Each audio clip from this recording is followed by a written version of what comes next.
Modern neuroscience tells us that instead of writing down things we're thankful for in a journal, simply listening to and connecting with positive stories about people can better help shift our immune system into balance. It can help us move from a state of constant anxiety towards motivation. So 3 days a week, I'm sharing stories we can feel good about. Mondays, you'll hear a story from the past to be thankful for. On Wednesdays, I'll tell an inspiring story from the present. And Fridays, you'll head into the weekend with a story to keep you optimistic about our future. Hi, I'm Chris. Welcome to My Good 3.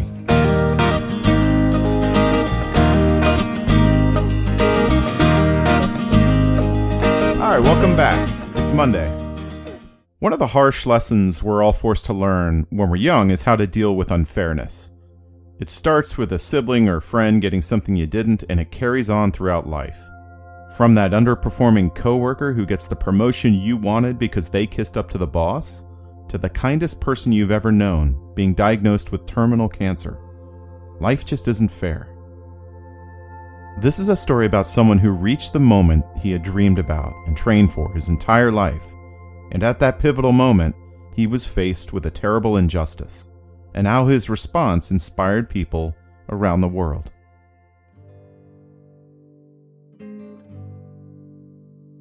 Vanderlei De Lima was born in southern Brazil in a region called Parana. He was the youngest of 7 sons. When De Lima was young, he worked in the fields as a day laborer. It was there, running through the fields, where he discovered he could outrun just about anyone. From that point forward, he dreamed of making his way out of the tough, low-income neighborhood and becoming a professional long-distance runner. And by the time he was 33, De Lima had done just that. That year, he won the Pan American Championship. Then he won the first marathon of 2004 in Hamburg, Germany, which led him to the 2004 Summer Games in Athens, Greece. This was his moment. He knew he had a chance. He was peaking at the perfect time, and he had the confidence he needed to go out strong and take home the first ever Olympic gold medal in marathon for Brazil. Once the race began, it was clear the man from humble beginnings who fell in love with running in the fields of southern Brazil would not disappoint his family and his country. De Lima set out on a blistering pace, and by the 20-mile mark, he wasn't slowing. He was nearly 30 seconds ahead of the second-place runner, and feeling stronger and stronger with each stride. But at mile 22, with only 4 miles left, as he glided toward the finish line of the 26-mile race, the unimaginable happened. An Irish Roman Catholic priest named Neil Horan, who had disrupted the British Grand Prix a year earlier, ran onto the course with the goal of bringing attention to his religious beliefs. He ran straight at De Lima and pushed him until he fell into the crowd on the other side of the course. Members of the crowd restrained the protester, and De Lima was quickly helped back to his feet and onto the course, where he picked up his pace. De Lima was in shock that he had just been attacked by a spectator, but he did his best to focus on running. While the incident was brief, it cost him 10 to 15 seconds of his lead, cutting his lead in half. But more importantly, it completely disrupted De Lima mentally. His legs suddenly began to cramp, and his gait became uneven. For the next mile, he could sense his lead slipping away as he limped along. And sure enough, at mile 24, 2 miles from the end of the race, he was passed by the second-place runner, and not long after, by another. De Lima could see the 2 runners in front of him, separating their lead as they entered the final mile, and his mind couldn't comprehend what had gone wrong. How had this happened? Where was security? Why him?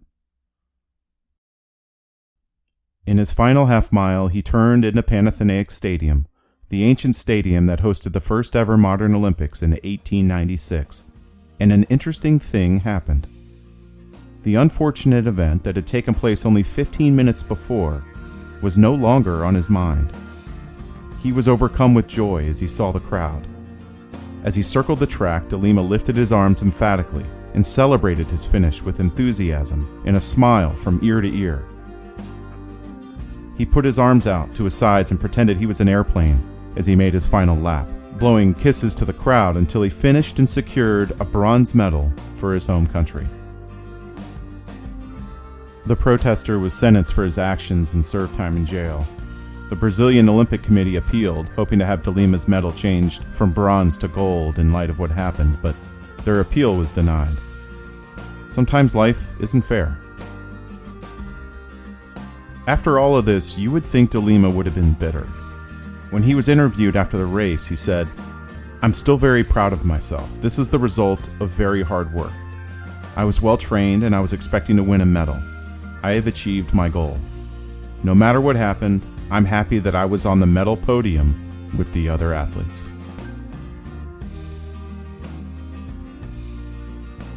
De Lima made a statement in Athens. It wasn't with his feet, but with his character, reminding people around the world that it's not what happens to you in life that matters.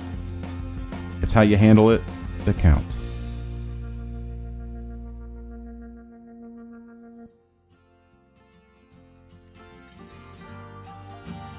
Thank you for listening. I realize this podcast won't be successful without your help. So if you'd like to rate it, or better yet, review it, wherever you get your podcasts, that would really help.